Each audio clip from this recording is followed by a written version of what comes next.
The world is changing fast, but you can learn it at a slower pace. Special English. You're listening to Special English. Here's the news.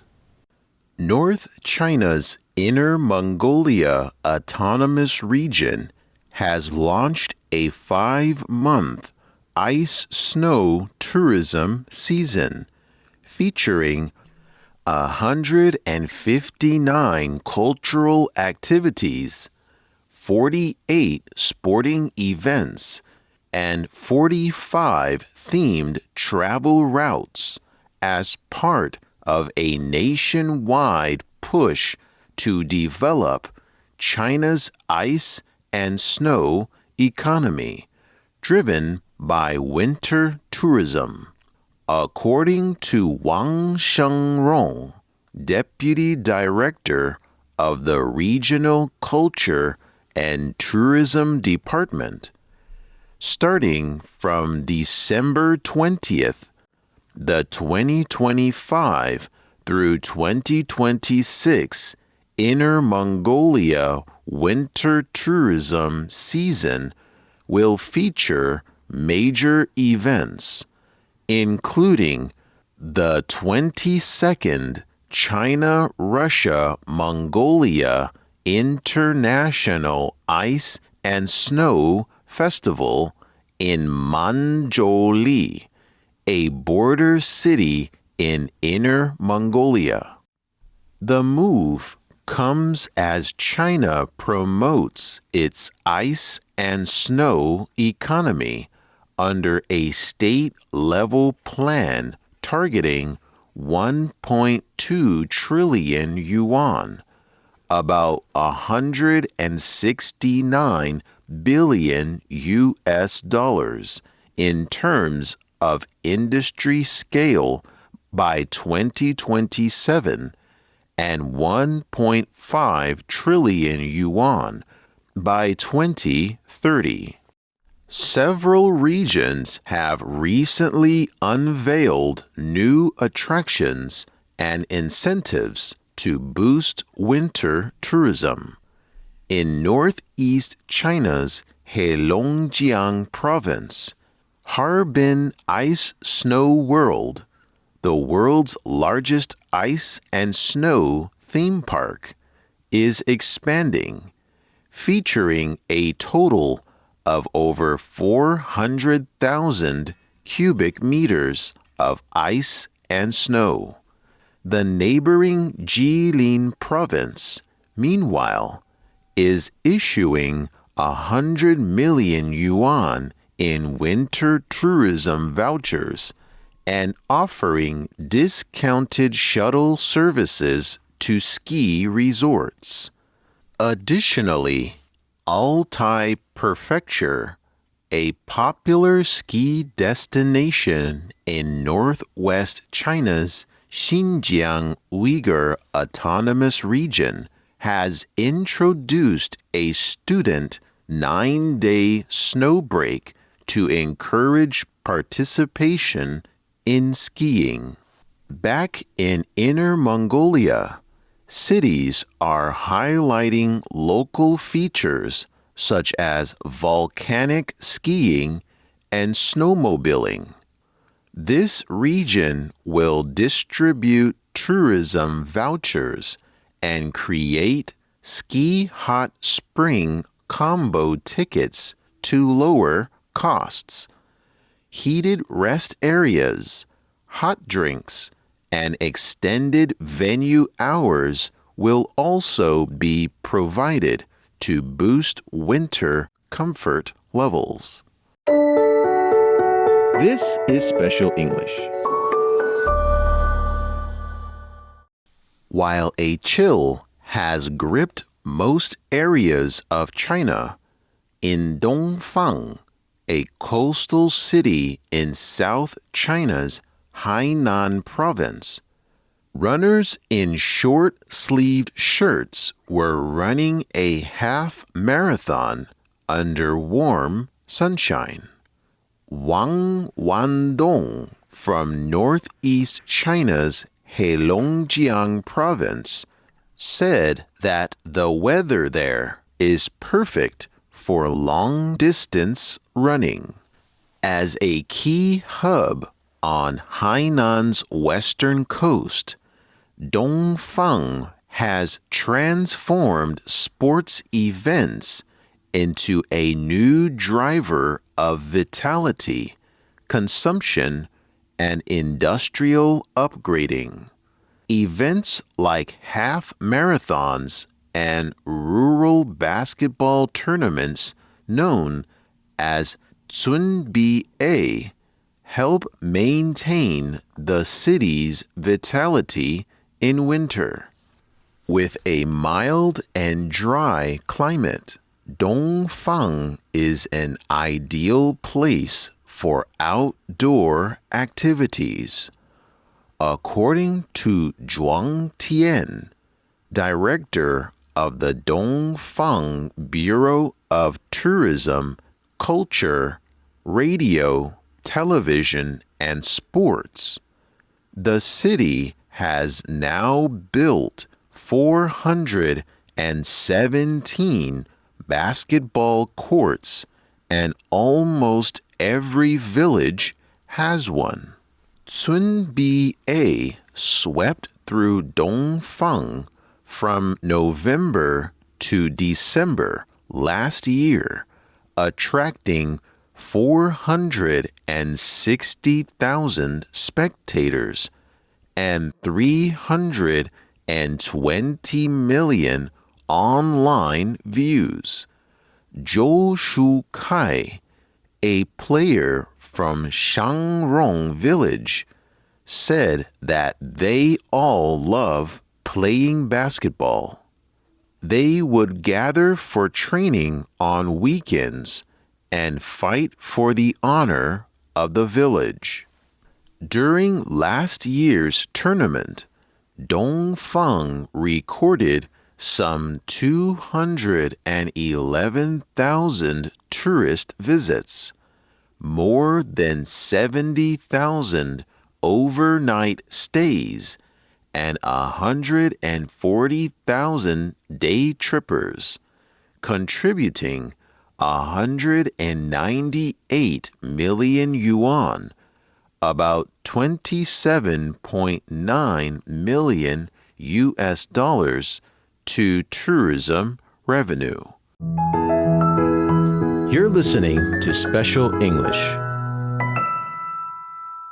China has inched closer toward its ambitious goal of building infrastructure on the moon as the first set of experimental lunar soil bricks returned to Earth after a year-long exposure to the harsh environment of space. The bricks, part of a pioneering experiment aboard China's space station, arrived aboard the Shenzhou 21 spacecraft. Experts confirmed that the sample unit was in good condition following initial inspections.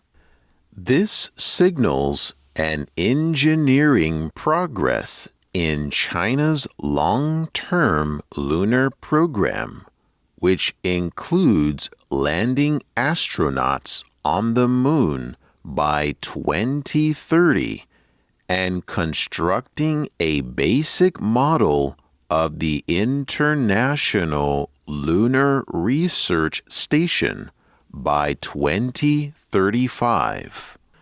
The experiment began in November 2024 when the Tianzhou 8 cargo ship ferried the simulated lunar soil samples up to the space station. A total of 74 small bricks were designed to be mounted on an external exposure platform on the station's exterior.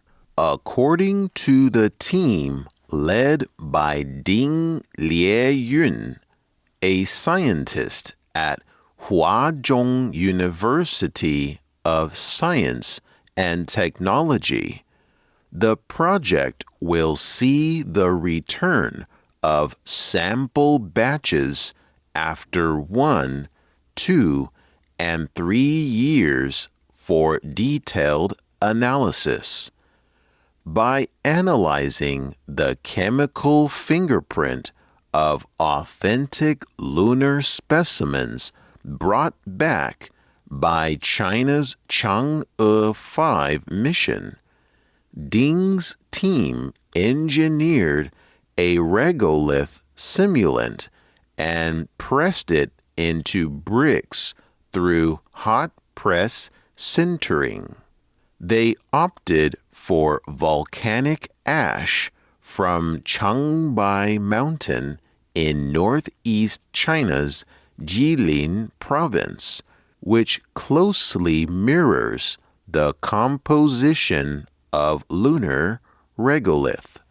The resulting blocks share the density of conventional bricks, yet boast more than triple their compressive strength, remaining stable across the moon's brutal temperature swings, ranging from minus 190 degrees Celsius to 180 degrees Celsius, and under constant cosmic radiation.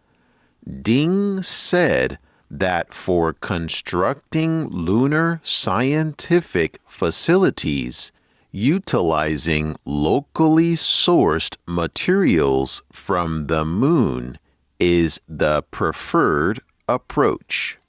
Drawing inspiration from traditional Chinese masonry techniques featuring mortise tenon structure, the team has developed a way to sinter simulated moon dust into bricks of various sizes. The sintering process is expected to be powered by concentrated solar energy on the moon. They also developed a robotic system to handle the assembly-like Lego blocks, with the final step involving the use of 3D printing to reinforce the structure. Next, the scientists plan to analyze the returned bricks to understand how the space environment has altered their structure and properties. This data is vital for creating accurate models to predict the long-term durability and behavior of such materials in the actual lunar environment, providing the scientific foundation for future extraterrestrial construction. This is Special English. Global investors continue to funnel capital into Hong Kong as they diversify their portfolios to hedge against geopolitical risks. That is according to Paul Chan, Financial Secretary of the Hong Kong Special Administrative Region Government. Chan said that global investors have found a safe haven in Hong Kong, citing a 10% year-on-year growth of total deposits in the city's bank so far this year. Other indications of global investors liking to Hong Kong included world-leading total value of initial public offerings, zippy expansion of the wealth management sector, and ever-deepening financial cooperation with other markets in the world. Chan also noted that Hong Kong registered an 11.3% growth in goods export in the first 3 quarters. To keep up the momentum, Chan said the Hong Kong SAR government will work to upgrade the city's shipping industry and play up its strengths as a shipping center and a hub for mega events. You're listening to Special English. China's population of captive giant pandas has nearly doubled over the past decade, reaching a total of 808. This growth has established a sustainable breeding group for the species. That is according to Liu Guohong, head of the National Forestry and Grassland Administration. The population represents a significant rise from the 422 recorded in late 2015, thanks to improved breeding research, including establishing a national innovation alliance for giant panda conservation, which pools resources for the study of key issues such as genetic diversity. Liu said that the conservation efforts have also made use of advanced technology, with authorities deploying an integrated space-air-ground monitoring system to track wild giant pandas. China has improved the protection of giant panda habitats. 73 isolated nature reserves were integrated into the Giant Panda National Park, which covers a total of 22,000 square kilometers. This is Special English.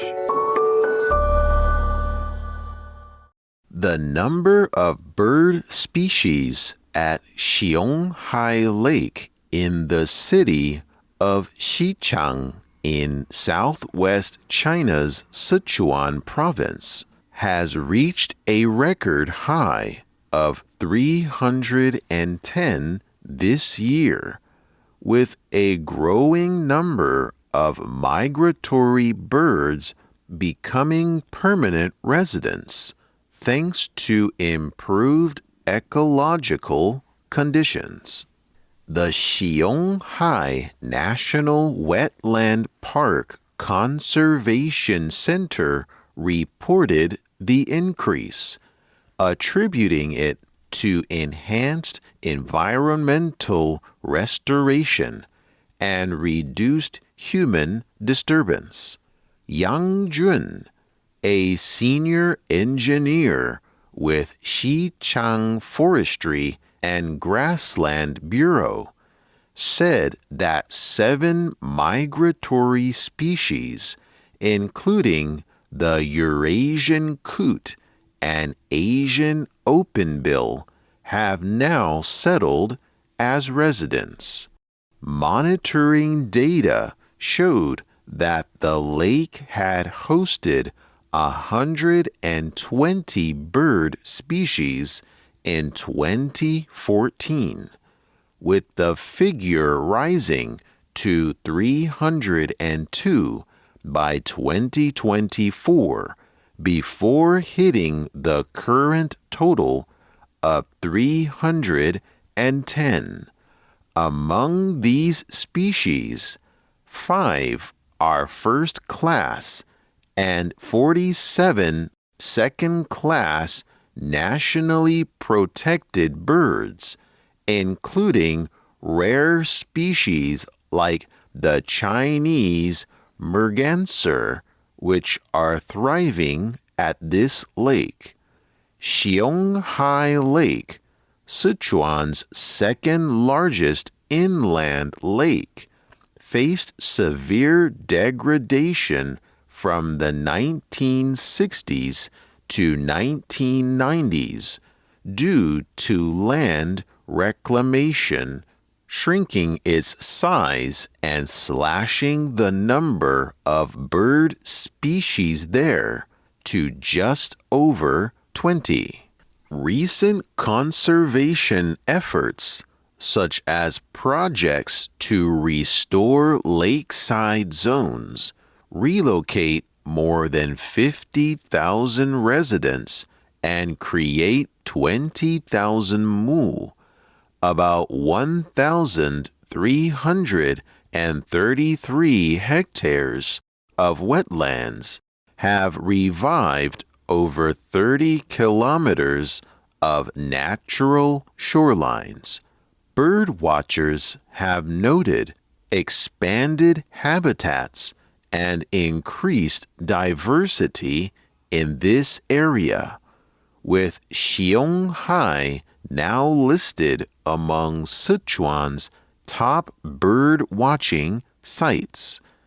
China, a key migratory corridor with 4 out of 9 major global flyways, has established more than 2,200 wetland protected areas and 82 internationally important wetlands, maintaining stable wetland coverage amid international environmental commitments. You're listening to Special English. That's the end of this edition of Special English. To recap, I'm going to read one of the news items again at normal speed. Please listen carefully. While a chill has gripped most areas of China, in Dongfang, a coastal city in South China's Hainan province, runners in short-sleeved shirts were running a half marathon under warm sunshine. Wang Wandong from northeast China's Heilongjiang province said that the weather there is perfect for long-distance running. As a key hub on Hainan's western coast, Dongfang has transformed sports events into a new driver of vitality, consumption, and industrial upgrading. Events like half marathons and rural basketball tournaments, known as Chunbi-A, help maintain the city's vitality in winter. With a mild and dry climate, Dongfang is an ideal place for outdoor activities. According to Zhuang Tian, director of the Dongfang Bureau of Tourism, Culture, Radio, Television, and Sports, the city has now built 417 basketball courts, and almost every village has one. Chunbi-A swept through Dongfang from November to December last year, attracting 460,000 spectators and 320 million online views. Zhou Shukai, a player from Shangrong village, said that they all love playing basketball. They would gather for training on weekends and fight for the honor of the village. During last year's tournament, Dongfang recorded some 211,000 tourist visits, more than 70,000 overnight stays, and 140,000 day trippers, contributing 198 million yuan, about $27.9 million to tourism revenue. This is the end of today's program. I hope you'll join us every day to learn English at a slower pace.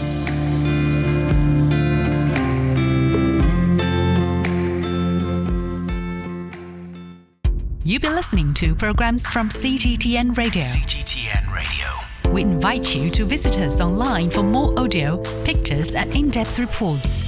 At radio.cgtn.com, you can access a wide range of programs and find your favorite news, talk, features, entertainment shows, and podcasts.